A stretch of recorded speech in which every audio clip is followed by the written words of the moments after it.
বিয়ের পর থেকে বিরাজ কুমারের সাথে শতাব্দীর সম্পর্কটা ভালো যাচ্ছিল না। শতাব্দী বিচার বিবেচনা না করে স্বামীকে তার পুরনো ভালোবাসার কথা জানিয়ে দেয়, কিন্তু বিরাজ কুমারের মন মানসিকতা অত ভালো ছিল না। সে এরপর থেকে শতাব্দীর কাছ থেকে দূরত্ব রাখা শুরু করে দেয়। বিয়ের কয়েক মাস পর সে দেশদ্রোহীদের হাতে শহীদ হয়। কিন্তু বিরাজ কুমারের মা কুসংস্কারে বিশ্বাসী ছিলেন। তিনি মনে করতেন শতাব্দী অলক্ষণে, তাই তার ছেলে অল্প বয়সে মারা গেছে। এরপর থেকে তিনি শতাব্দীকে ঘরে বন্দি করে রাখেন। শতাব্দীর বাবা মার সাথেও তাকে দেখা করতে দিতেন না। তবে এই নিয়ে শতাব্দীর খুব একটা অভিযোগ ছিল না, বরং একাকিত্বকেই সে মেনে নিয়েছিল। প্রায় 2 বছর পর শতাব্দীর মানসিক বিকার ঘটে। প্রথম প্রথম তার কথাবার্তা অস্বাভাবিক হয়ে ওঠে, তারপর মাঝে মাঝে রাতে বা দিনে অস্বাভাবিক আচরণ করে বসে। শতাব্দীর এই আচরণের পর তাকে বাবার বাসায় পাঠিয়ে দেওয়া হয়। ধীরে ধীরে শতাব্দী শারীরিক প্রতিবন্ধী হয়ে যায়। তার স্নায়ু দুর্বল হয়ে পড়ে আর প্যারালাইজড হয়ে যায়। এর মধ্যে একবার সে ব্রেন স্ট্রোকও করেছিল। সৃষ্টিকর্তার দয়ায় সে লাইফ সাপোর্ট থেকে বেঁচে ফিরেছিল। এখন সে পুরোপুরি পঙ্গু, হুইল চেয়ারই তার ভরসা। কথাও ঠিকভাবে বলতে পারে না, কি বলে তা সহজে বোঝা যায় না, তবে সে সবার কথাই বুঝতে পারে। মাস্টারমশাই শতাব্দীর সাথে ঘটে যাওয়ার সব ঘটনা তাহমিদকে জানালেন। সব শুনে তাহমিদের মনের সব শক্তি যেন ধপ করে নিভে গেল। এই 4 বছর সে এ আশা নিয়েছিল যে তার চন্দ্রিমা সুখে আছে, অথচ সে এতদিন সম্পূর্ণ মিথ্যে আশায় বেঁচেছিল। শতাব্দী তাকে ছাড়া কখনোই ভালো ছিল না। তাহমিদ শতাব্দীর হাতটা শক্ত করে ধরে বলল, আমি কি এই হাতটা ছেড়ে দিয়ে খুব ভুল করে ফেলেছিলাম? আমার অনুভূতি তো এই সমাজের কাছে পঙ্গু ছিল, কিন্তু এই সমাজ বিনিময়ে কি দিয়েছে? শতাব্দীর চোখ বেয়ে অশ্রু গড়িয়ে পড়ল। মিতুবালা তাহমিদের মাথায় হাত বুলিয়ে দিয়ে বললেন, আমার মেয়ের পছন্দ কখনোই খারাপ ছিল না, শুধু ভুল সমাজে তোমাদের পরিচয় হয়েছিল। তাহমিদ দীর্ঘশ্বাস ছেড়ে উঠে দাঁড়ালো। মাস্টারমশাই বললেন, চলে যাবে বাবা? হ্যাঁ, কাল দেশে ফিরবো। ইমনার মার সাথে বিয়ের জন্য এসেছিলাম। দেশ অনেক সমস্যার মধ্যে আছে, তাদের বিয়েটাও তাড়াহুড়োর মধ্যে হয়েছে। বাকিরা কেমন আছে বাবা? সৃজা হুট করে পর্দার আড়াল থেকে বেরিয়ে এসে বলল, অরুণিকা কেমন আছে দাদা? তাহমিদ মুচকি এসে বলল, আমি বিকেলে ওকে নিয়ে আবার আসবো, তারপর না হয় ওর সাথে গল্প করে সব জেনে নেবে। অরুণিকা তোমাদের কথা এখনো বলে, স্পেশালি ওর শুধু আপুর কথা। শতাব্দীর বুক ফেটে কান্না এলো, কিন্তু সে শব্দ করে বলতে পারছে না যে এত বছর সে শুধু এক নজর তার ছোট সুখী আর তার মিষ্টি মশাইকে দেখার অপেক্ষায় ছিল। তাহমিদ যাওয়ার আগে শতাব্দীর হাত ধরে বলল, আমি আবার আসবো। তাহমিদ মহল্লা থেকে বেরিয়ে সোজা রিক্সা নিয়ে নিল। পকেটে একটা সানগ্লাস ছিল, ওটা চোখে পরে নিল। পকেট থেকে মাস্ক বের করে ওটাও মুখে লাগালো। নিজের হাঁটু খামচে ধরে শক্ত হয়ে বসে আছে সে। কোনোভাবে নিজেকে শান্ত করতে পারছে না। চোখ বেয়ে দর দর করে অশ্রু গড়াচ্ছে। অর্ধেক রাস্তায় নেমে রিক্সা ভাড়া মিটিয়ে সে গাছের নিচে চলে গেল, যেখানে সে আগে মিষ্টি বিক্রির পর এসে বসত, আর তাকে সঙ্গ দিত শতাব্দী। তাহমিদ গাছের নিচে এসে ধপ করে বসে পড়ল। মুখ থেকে মাস্কটা টেনে ফেলে দিল। তারপর গলায় আটকে থাকা সব শব্দ যেন বেরিয়ে এলো।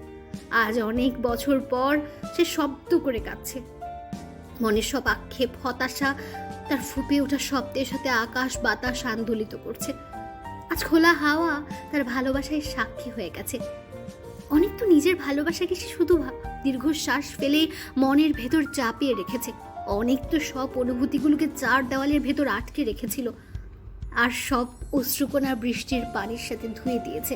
কখনো বা ওয়াশরুমের কল ছেড়ে দিয়ে আড়াল করেছে, কিন্তু আজ সে আড়াল করতে পারছে না। পুরুষ মানুষের অশ্রু জমানোর গল্পগুলো অনেক ভারী আর গভীর। এই গভীরতা একবার প্রকাশ পেলে পুরো মুহূর্ত থমকে যায়। ঠিক এই মুহূর্তটাও তাহমিদের জন্য থমকে গেছে। পরিবেশটা আজ এত বিষণ্ণ যেন আজ প্রকৃতিও কাটতে চাইছে, কিন্তু সব কান্না দৃশ্যমান হয় না। তাহমিদের মনে জমানো আক্ষেপগুলো প্রকৃতি শুষে নিয়েছে, তাই সেও মিনিট সেকেন্ডের মধ্যে নিজেকে হালকা করে উঠে দাঁড়িয়েছে। তাহমিদ পকেট থেকে রুমাল বের করে মুখটা মুছে নিল। এবার সে সামনের রাস্তায় পা বাড়ালো আর ধীরে ধীরে পায়ের গতি বাড়াতে লাগলো। রোদের তাপে সে যত দ্রুত সম্ভব হাঁটছে। আজ সবাই এটাই জানবে তার চোখের ক্লান্তি শুধু বহু পথ হেঁটে আসার জন্যই হয়েছে। কেউ এটা জানবে না তার মনটা আজ কি পরিমাণ আঘাত পেয়েছে। তাহমিদকে দেখে আহনাফ তার দিকে এগিয়ে এসে বলল, কিরে, চোখ মুখের এই অবস্থা কেন? তাহমিদ বলল, রাস্তায় জ্যাম ছিল তাই হেঁটে এসেছি। আহনাফ বলল, ডাক্তার তোকে বেশি হাঁটাহাঁটি করতে নিষেধ করেছে, ভুলে গেছিস? হেঁটে এসেছিস কেন? বাইক রাইডার নিয়ে চলে আসতে। তাহমিদ বলল, বাদ দে, এসেই তো গেছি। আচ্ছা, আমি ফ্রেশ হয়ে আসছি। এই বলে তাহমিদ ভেতরে চলে গেল আর আরাফ তাহমিদের যাওয়ার দিকে তাকিয়ে রইল। বিকেলে তাহমিদ অরুণিকাকে বলল, চলো পুরোনো মহল্লা থেকে ঘুরে আসি। তাহমিদের কথায় বাকিরাও যাওয়ার আগ্রহ দেখালো। এমনিতে আরাফ কলকাতায় এসে একবার সায়ন্তনীর মা আর ভাইয়ের সাথে দেখা করে এসেছে। সায়ন এখন কলেজে উঠেছে, সে নিজেই টিউশন করিয়ে টাকা আয় করতে পারছে, ভালো একটা বাসাও নিয়েছে। বলা যায় তারা এখন এক প্রকার ভালোই আছে। এদিকে বিকেলে সবার সাথে মাউসিয়া তো শতাব্দীদের বাড়িতে গেল। সে আগে অনেকবার শতাব্দীকে ফোন দিয়েছিল কিন্তু তাকে পাওয়া যায়নি। শতাব্দীর বাড়িতে এসেও তার খোঁজ নিয়েছিল কিন্তু তারাও কিছু জানায়নি। আর মাউসিয়াতের সাথে শতাব্দীর বাবা মার তেমন কোনো ভালো যোগাযোগ ছিল না। ইমনদের মাধ্যমে মাউসিয়াতের সাথে শতাব্দীর পরিচয় হয়েছিল। পারিবারিকভাবে কোনো ঘনিষ্ঠতা ছিল না, তাই তারা মাউসিয়াতকে শতাব্দীর ব্যাপারে কিছু জানানোর প্রয়োজন মনে করেনি। তারা সবাই শতাব্দীকে দেখে থমকে গেল। এদিকে আরাফ তাহমিদের দিকে তাকিয়ে আছে। তাহমিদের মুখের ভাব স্বাভাবিক দেখে সে সবটা বুঝে নিল যে সকালে হেঁটে আসার জন্য তাহমিদকে বিধ্বস্ত দেখায়নি, বরং সে নিজের দুর্বলতা আড়াল করার জন্য রোদে পুড়ে হেঁটে এসেছে। এদিকে অরুণিকা শতাব্দীর হাত ধরে বসে আছে। সে কোনোভাবেই শতাব্দীকে ফেলে যাবে না। রাত হয়ে আসছে, কালই তাদের ফ্লাইট। সুরাইয়া, ডুমুর আর বাকি মহিলা প্রতিবেশী যারা অরুণিকাকে ছোট থেকে চিনত, তারা সবাই অরুণিকাকে সান্ত্বনা দিচ্ছে। বাইরে আহনাফ আর তাহমিদ দাঁড়িয়ে আছে। বাকিরা মহল্লার গলির সামনে চলে এসেছে। আহনাফ বাইরে থেকে বলল, ওরো চলো, দেরি হয়ে যাচ্ছে। অরুণিকা ফুপিয়ে কেঁদে উঠল। শতাব্দীর হাত ছেড়ে দিয়ে সে তাহমিদের কাছে এসে হুট করে বলে ফেলল, তাহমিদ, তুমি কি আমার সুতো আপুকে বিয়ে করবে? অরুণিকার কথা যাদের কানে পৌঁছেছে তারা সবাই জিজ্ঞাসু দৃষ্টিতে তাহমিদের দিকে তাকিয়ে আছে। আর তাহমিদ তাকিয়ে আছে মাস্টার মশাইয়ের দিকে। মাস্টার মশাই এখন অনেক বয়স হয়েছে, চুল পড়ে গেছে, মুখের মধ্যে ক্লান্তির রেখা ফুটে উঠেছে। মাস্টার মশাইয়ের মুখের ভাব দেখে তাহমিদ বুঝে ফেলেছে তার সম্মানের কাছে শতাব্দীর অনুভূতির কোনো মূল্য নেই। সে একজন বাবাকে তার মেয়ের অনুভূতির জন্য হাঁটতে দেবে না। তাহমিদ অরুণিকার হাত ছাড়িয়ে নিয়ে বলল, এটা অসম্ভব। আমাদের ধর্ম আলাদা, আমাদের অনুশাসন আলাদা। একজনের অনুভূতির জন্য এত বড় নিয়মের বিশৃঙ্খল আমি ঘটাতে পারবো না। তাহমিদ এই বলে বেরিয়ে গেল। অরুণিকা হাত মুঠো করে বলল, তোমরা সবাই কঠিন হৃদয়ের মানুষ, তোমাদের মানুষ বলা উচিত না। আহনাফ অরুণিকার হাত ধরে তাকে নিয়ে নিচে নামলো। অরুণিকা পুরো গাড়িতে কারোর সাথে কোনো কথা বলেনি। পুরো রাত সে কেঁদেছে। আর আরাফকে জিজ্ঞেস করেছে কেন শতাব্দী তার ভাবি হতে পারবে না। আরাফ শুধু চুপ করে বসে আছে। তাহমিদ যেখানে কোনো উত্তর দিচ্ছে না সেখানে সে আর কি বলবে। রাত 2টায় আহনাফ আর আরাফ তাহমিদের খোঁজে ছাদে উঠল। দেখলো সে আগে থেকেই সেখানে তুর্যের সাথে বসে আছে। তুর্য তাদের দেখে বলল, আয় আয়, সব দেবদাস মিলে একসাথে মিটিং করি। তারপর সে আহনাফকে উদ্দেশ্য করে বলল, তুই আপাতত দেবদাসের কাতারে পড়ছিস না। আহনাফ বলল, বিয়ে হলে দেবদাস থেকে প্রমোশন নিয়ে নেব, আপাতত দেবদাসই থাকে। পারুর মনে তো আমার জন্য কোনো জায়গায় নেই। পৃথিবীর সবাইকে নিয়ে সে ভাববে শুধু আমার শরীরে মরিচা ধরাবে। এদিকে আরাফ তাহমিদের মুখের দিকে তাকিয়ে রইল। কোনো পরিবেশই তাহমিদকে নাড়া দিচ্ছে না, কেমন যেন জড় পদার্থ হয়ে গেছে। আরাফ এবার তাহমিদকে উদ্দেশ্য করে বলল, তুই চাইলে শতাব্দীকে মেনে নিতে পারিস, কারণ ওর বাবা মা হয়তো এখন এই সম্পর্কে কোনো বাধা দেবে না। তাহমিদ ভ্রুকুচকে বলল, কেন বাধা দেবে না? তুর্য বলল, বাধা দেওয়ার মতো কি বা আছে? আর তুই যদি এখন ওকে ভালোবাসিস, এ অবস্থায় ওর সাথে নিজেকে মানিয়ে নিতে পারিস, তাহলে বসে থাকিস না। তাহমিদ কিছুক্ষণ চুপ করে থেকে বলল, তোদের সবার কাছে এটাই মনে হচ্ছে শতাব্দীর শারীরিকভাবে অসুস্থ, তাই ওর বাবা মা আমার সাথে বিয়ে হলে কোনো অমত করবে না, তাই তো? শোন, কোনো সন্তান তার বাবা মার কাছে অসুস্থ হয় না। আমি মাস্টার মশাইয়ের চোখে কষ্ট দেখেছি, শতাব্দীকে হারানোর কষ্ট। তার চোখে আমি নিজের ভুল সিদ্ধান্তের অনুশোচনা দেখেছি। আমি একজন বাবাকে আরেকবার হেরে যেতে দেব না। আমি শতাব্দীকে নিয়ে কি অনুভব করি এটা আমি কাউকে প্রকাশ করতে ইচ্ছুক নই, কিন্তু ও আমার কাছে অনেক গুরুত্বপূর্ণ একজন মানুষ। আর যাকে আমি সুস্থ অবস্থায় কাছে টেনে নিতে পারিনি, তাকে অসুস্থ অবস্থায় বিয়ে করে তাকে সবার সামনে দয়া দেখাতে পারবো না। শতাব্দী আমাকে বিয়ে করলে আমার ধর্ম মেনে নেবে, আর এটা মাস্টারমশাই চান না। কিন্তু এখন হয়তো সমাজের অনেকে তাকে বলবে বিয়ে হচ্ছে এটাই অনেক, যে ধর্মে যাক, কোনো বাধা নেই। আমার শতাব্দী এত অসহায় হয়নি যে আমি তাকে দয়া করে বিয়ে করব। ওর জন্ম পরিচয় পরিবর্তন করে দেব, ও আমার কাছে আগের মতোই থাকবে। তুর্য বলল, তুই কি করতে চাইছিস তাহলে? শতাব্দীকে একা ফেলে চলে যাবি? তাহমিদ বলল, আমার ওকে নিয়ে যাওয়ার মতো কোনো অধিকার নেই, আর আমি সে অধিকার অর্জনের চেষ্টাও করব না। আমি শুধু এতটুকু জানি, শতাব্দীর বাবা মার তাকে নিয়ে একটা স্বপ্ন আছে। তারা যতদিন বেঁচে আছে আমি তাদের স্বপ্ন ধ্বংস করতে পারবো না। তুর্য বলল, কেমন স্বপ্ন? তাহমিদ বলল, ধর তোর আর উপমার একটা মেয়ে হলো, তোরা আদর দিয়ে মেয়েটাকে বড় করলি, তার বিয়ে নিয়ে স্বপ্ন দেখলি, মেয়েটা একদিন অন্য ধর্মের এক ছেলেকে ভালোবেসে ফেলল। এটা তুই কখনো মেনে নিতে পারবি না তুর্য। তোর মেয়ের কোনো ত্রুটি থাকলেও তুই পারবি না। সমাজ তোকে বলবে বিয়ে দিতে পারলেই মুক্তি। তো তখন বুকটা ফেটে যাবে, এতটা অসহায় লাগবে, তুই অশ্রু লুকানোর জায়গা পাবি না। এরপর তুই মেয়ের খুশির জন্য যাকে সুস্থ অবস্থায় সেই ছেলের সাথে বিয়ে দিসনি, তাকে অসুস্থ অবস্থায় সেই ছেলের হাতে ধরিয়ে দিয়ে সমাজের কাছে হেরে যাবি। একজন বাবা এই হার নিয়ে কখনোই শান্তিতে বাঁচতে পারবে না, কারণ সবকিছুর ঊর্ধ্বে ধর্ম। আর মাস্টারমশাই এটাই চান তার মেয়ে তার ধর্ম নিয়ে মরুক। এটা ওনার অধিকার। ওনারা যতদিন বেঁচে আছেন এই কষ্টটা নিয়ে আমি ওদের মরতে দেব না। আমি পারবো না এটা করতে। আহনাফ বলল, তাহলে তুই শতাব্দীকে অবস্থায় রেখে দেশে যেতে পারবি? তামিদ উত্তরে মলিন হাসলো। তার কাছে এই প্রশ্নের কোনো উত্তর নেই। পরের দিন তারা 6 জন এয়ারপোর্টে চলে এলো। মাউশিয়াত ওর বাবা মার সাথে আলাদাভাবে এসছে। পুরো রাস্তা মেয়েটা কেঁদে কেটে অস্থির। বিয়ে করে স্বামীর বাড়ি যাচ্ছে, তাও আবার ভিন দেশে। কান্না করাটাই তো স্বাভাবিক, যখন তখন ছুটে আসার সুযোগ তো আর পাবে না। তারা সব ফর্মালিটি পূরণ করতে দেখলো মাস্টারমশাই আর মিতুবালা শতাব্দীকে নিয়ে এয়ারপোর্টে এসেছে। অরুণিকা শতাব্দীকে দেখে দৌড়ে গেল। তাহমিদ মাস্টার মশাইকে দেখে অবাক হলো। বাকিরাও যথেষ্ট অবাক হয়েছে। তার হাতে একটা লাগেজও আছে। মূলত লাগেজ দেখেই সবার এত অবাক হওয়া। অরুণিকা শতাব্দীর হাত ধরে বলল, সত্য আপু, তোমাকে আমি আমার সাথে নিয়ে যেতে চাই, কিন্তু দেখো সবাই চুপ করে আছে, সবাই এক একটা কাজ, সব বুঝে কিন্তু কোনো নরণ নেই, সবাই পাথর। মাস্টারমশাই অরুণিকার মাথায় হাত বুলিয়ে দিয়ে বললেন, এই বাবাটা এতটাও পাথর নয় যে তার মেয়েদের কষ্ট বুঝবে না। আমি আমার মেয়েকে তার ছোট সখীর কাছ থেকে আলাদা করতে পারবো না। তাহমিদ ধীর পায়ে মাস্টারমশাইয়ের দিকে এগিয়ে এলো। মাস্টারমশাই তাহমিদের সামনে হাত জোর করে বললেন, আমি হেরে গেছি বাবা, আমার শতাব্দীকে নিয়ে যাবে আর তোমার সাথে। তাহমিদ মাস্টারমশাইয়ের হাত ধরে বলল, এভাবে বলবেন না মাস্টারমশাই, এভাবে কেন বলছেন আপনি? মিতুবালা বললেন, মেয়েটা তোমাদের দেখে কত বছর পর আসছে, আমার মেয়েটা তো কথা বলতে পারে না, ও তো ওর মনের কথাগুলো আমাদের জানাতে পারছে না, কিন্তু ওর চোখগুলো সব বুঝিয়ে দিয়েছে। আমরা তো অসহায় হয়ে গেছি, মেয়ের খুশির জন্য আমরা সব করতে পারবো, সব মেনে নেব। ওকে কি তোমাদের সাথে নিয়ে যাবে? কোনো দাবি থাকবে না, কোনো সম্পর্ক থাকবে না, শুধু শান্তিতে বলবো মেয়েটা ভালোই আছে তার প্রিয় মানুষগুলোর সাথে। তাহমিদ এবার হাঁটু গেড়ে শতাব্দীর সামনে বসলো।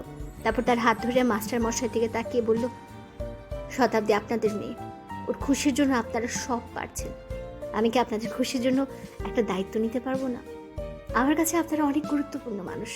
যখন আমাদের কোনো অস্তিত্বই ছিল না, তখন আপনারা আমাদের হাত ধরেছেন। আমাদের স্কুলের ভর্তি, আমাদের জন্য কাজের ব্যবস্থা, আমাদের বিপদ আপদ, অরুণিকার কেস, আমার অ্যাক্সিডেন্ট, সব ব্যাপারে আপনারা আমাদের পাশে ছিলেন। অনেক কাছের মানুষ এত কিছু করে না, আর আমি তো আপনাদের কাছের মানুষ মনে করি। তাহমিদ মাস্টার মশাইয়ের সামনে দাঁড়িয়ে বলল, আপনি যদি কিছু মনে না করেন তাহলে আমি শতাব্দীকে আমার বন্ধুর জায়গাটা দিতে চাই। অরুণিকা সত্য আপুকে ওর সখী করে নিয়ে যেতে চাই। আপনারা যখন চাইবেন শতাব্দীকে দেখতে আসবেন, শতাব্দীকে নিয়েও যেতে পারবেন, কোনো দাবি দেওয়া থাকবে না। অরুণিকা শতাব্দীর হাত ধরে বলল, আমার সত্য আপু তার ছোট সখীর সাথে থাকবে। আপু জানো, আমার রুমটা অনেক বড়, আমরা দুজন একসাথে সেখানে থাকবো। আমি তোমার অনেক যত্ন নেব। তুমি ছোটবেলায় যেভাবে আমার খেয়াল রেখেছো, ঠিক সেভাবে আমি তোমার খেয়াল রাখবো। দেখবে তুমি খুব শীঘ্রই সুস্থ হয়ে উঠবে। তাহমিদ এবার শতাব্দীর হাত ধরে বলল, সব সম্পর্কের নাম হয় না, কিছু সম্পর্ক নাম ছাড়াও অনেক সুন্দর হয়, আর তা গভীরভাবে মনে লালন করতে জানতে হয়। প্রয়োজন শুধু একটু সম্মান আর ভালোবাসা। আমি শতাব্দীর ইচ্ছা অনিচ্ছা, ধর্ম, অনুশাসন, আদর্শ সব কিছুকে অনেক সম্মান করি। আমাদের সমাজে অনেক সম্পর্কের নাম আছে, কিন্তু সেই সম্পর্কে কোনো সম্মান নেই। আর যেখানে সম্মান থাকে সেখানে আর কিছুর প্রয়োজন হয় না, বাকি সব শৃঙ্খল এমনিতেই সৃষ্টি হয়ে যায়। আমি বা আমরা কেউই আমাদের সীমা লঙ্ঘন করব না। আমরা অরুণিকার দায়িত্বটা যেভাবে পালন করেছি, কোনো নাম ছাড়া, কোনো সম্পর্ক ছাড়া, ঠিক সেভাবেই শতাব্দীর দায়িত্বটা আমি নেওয়ার জন্য প্রস্তুত। ওর সন্তুষ্টি যদি আমাদের সাথে থাকায় হয় তাহলে সেটাই হবে, কিন্তু বরাবরই ওর সব বিষয়ের সিদ্ধান্ত নেওয়ার অধিকার তার বাবা মার হাতেই থাকবে। মাসাদ মুচকি হেসে শতাব্দীর পাশে বসে বলল, আসলে অরুণিকা একটা দায়িত্বের নাম। একটা ছোট্ট অরুণিকা তার 6 জন পুরুষকে এত বড় করে তুলেছে যে তারা সব পরিস্থিতির জন্য এখন প্রস্তুত, তারা সব শৃঙ্খলের ঊর্ধ্বে। আর তা একমাত্র অরুণিকার দ্বারে সম্ভব হয়েছে। আজ তার 6 পুরুষ তার জন্য মানসিকভাবে শক্ত হয়েছে, নিজেদের সংযমে রাখতে শিখেছে। অরুণিকা হেসে বলল, আমি আছি বলে তো এত কিছু সম্ভব হয়েছে। আমি মানুষটাই খুব স্পেশাল। আহনাফ তুর্যের কানে ফিসফিস করে বলল, সব কিছু স্পেশাল, কিন্তু বুদ্ধিটাই। তুর্য আহনাফকে থামিয়ে দিয়ে বলল, মরিচা ধরা। আহনাফ আর তুর্য উভয়ে মাথা নেড়ে একে অপরের মতকে সম্মতি দিল। অরুণিকা বাঁকা চোখে আহনাফের দিকে তাকিয়ে আছে। আহনাফ যে তাকে নিয়ে কিছু বলছে তা সে বুঝতে পেরেছে। সে মনে মনে বলল, আগে বাসায় চলো, তারপর বুঝবে অবহেলা কাকে বলে, কত প্রকার ও কি কি। টিকিট না পাওয়ায় শতাব্দী বাকিদের সাথে বাংলাদেশে যেতে পারল না। পরের টিকিটের জন্য তাহমিদ নিজেও তার টিকিট ক্যান্সেল করলো।